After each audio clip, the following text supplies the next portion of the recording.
Good morning students.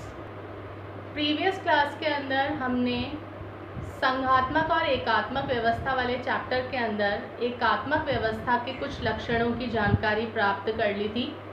आज हम आपको आगे इसी क्रम में इसके कुछ अन्य तत्व या इसके कुछ अन्य लक्षणों की जानकारी उपलब्ध कराएंगे। देखिए, नेक्स्ट जो एकात्मक लक्षण आता है वो आता है आपात शक्तियाँ। आपात शक्तियाँ भारत के अंदर आपातकाल जो है वो 3 स्थितियों के अंतर्गत लगाया जाता है, 352, 356 और 360। 352 के अंतर्गत आपातकाल जो है वो युद्ध, बाहरी आक्रमण व सशस्त्र विद्रोह की अवस्था में लगाया जाता है। अर्थात अगर कोई बाहर से आक्रमण हो जाए या फिर सशस्त्र विद्रोह देश के अंदर हो तो आपातकाल की स्थिति लागू होती है अनुच्छेद 352 के अनुसार। अनुच्छेद 356 के तहत आपातकाल लगता है राज्य में संवैधानिक तंत्र की विफलता की स्थिति में। राज्य में संवैधानिक तंत्र की विफलता का तात्पर्य ये है कि यदि राज्य का शासन संविधान के नियमों के अनुसार चलाना संभव नहीं हो रहा हो तो इस प्रकार आपातकाल की घोषणा की जाती है।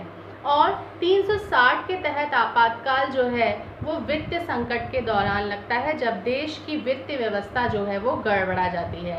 जो फर्स्ट आपातकाल है 352 वो जब भारत चीन युद्ध हुआ था उस समय पर लगाया गया था। जो सेकेंड है 356 के तहत उसका प्रयोग 100 से भी अधिक बार किया जा चुका है।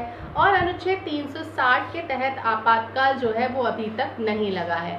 तो कहने का तात्पर्य ये है कि ये जो आपातकालीन स्थितियां हैं इनके अंदर केंद्र सरकार जो है वो अधिक शक्तिशाली हो जाती है, क्योंकि सर्वे सर्वा जो है वो राष्ट्रपति हो जाता है। राज्य सूची का जो विषय है उस पर भी केंद्र सरकार जो है वो कानून बना सकती है। ठीक है, नेक्स्ट जो पॉइंट आता है वो है राज्यसभा में राज्यों का असमान प्रतिनिधित्व। देखिए, संसद जो है उसके 2 सदन होते हैं, लोकसभा और राज्यसभा। लोकसभा इलेक्शन आपको पता ही है, 18 ईयर्स की आयु प्राप्त हर नागरिक जो है वो लोकसभा का इलेक्शन जो है वो लड़ सकता है। लेकिन जो राज्यसभा है इसके अंदर हर राज्य से अलग अलग प्रतिनिधि आते हैं। अगर आप अन्य देशों के बारे में बात करते हैं तो वहाँ पर हर राज्य से समान प्रतिनिधि आता है, लेकिन भारत जो है यहाँ से राज्य से समान प्रतिनिधि नहीं आते हैं, बल्कि उनकी जनसंख्या के अनुपात में प्रतिनिधि आते हैं। अर्थात जिस राज्य की जनसंख्या अधिक होगी उस राज्य के प्रतिनिधि अधिक आएंगे, जिस राज्य की जनसंख्या कम होगी उस राज्य के प्रतिनिधि कम आएंगे। ठीक है, तो राज्यसभा के अंतर्गत राज्यों को समान रूप से प्रतिनिधित्व नहीं दिया गया है, जबकि जो अन्य संघात्मक शासन व्यवस्था वाले देश होते हैं वहाँ पर हर राज्य से समान प्रतिनिधि आते हैं। जैसे अमेरिका के अंदर जो सीनेट है उसके अंदर हर राज्य से 2-2 प्रतिनिधि जो है वो आएंगे, लेकिन भारत के अंदर इस प्रकार की व्यवस्था नहीं है। ऐसा इसलिए किया गया है क्योंकि इकाई जो है, कई इकाइयाँ बहुत ज़्यादा बड़ी हैं और कई इकाइयाँ बहुत छोटी हैं, तो ऐसी स्थिति में ये सही नहीं होगा कि सबसे समान रूप से प्रतिनिधि आए, इसलिए जनसंख्या के अनुपात में प्रतिनिधि आते हैं। ठीक है, नेक्स्ट जो पॉइंट आता है वो आता है शक्तियों का विभाजन। देखिए, इसके बारे में मैंने आपको पहले भी बताया था कि भारत के अंदर जो भी शक्तियां हैं उनका विभाजन सूचियों के आधार पर किया गया है। केंद्र सूची, राज्य सूची, समवर्ती सूची। केंद्र सूची के अंतर्गत सभी महत्वपूर्ण विषय जो हैं उनको शामिल किया गया है और इसके अंदर वर्तमान में 100 विषय हैं और इस पर कानून बनाने का अधिकार किसके पास में है? केंद्र के पास में है। राज्य सूची के विषयों पर राज्य सरकार कानून बनाती है और समवर्ती सूची के विषय पर दोनों सरकार कानून बनाती हैं। और अवशिष्ट शक्तियां किसको दी गई हैं? केंद्र को। लेकिन जो समवर्ती सूची है उसमें अगर केंद्र और राज्य ने कोई कानून बनाया और दोनों के बीच में कोई विवाद हो गया तो हमेशा केंद्र सरकार के द्वारा बनाया गया जो कानून है वही क्या होता है? मान्य होता है। तो इस प्रकार से ये कहा जा सकता है कि शक्तियों के संदर्भ में भी अगर देखा जाए तो केंद्र सरकार जो है वो ज़्यादा शक्तिशाली है। ठीक है, नेक्स्ट जो पॉइंट आता है वो आता है प्रारंभिक बातों में एकरूपता।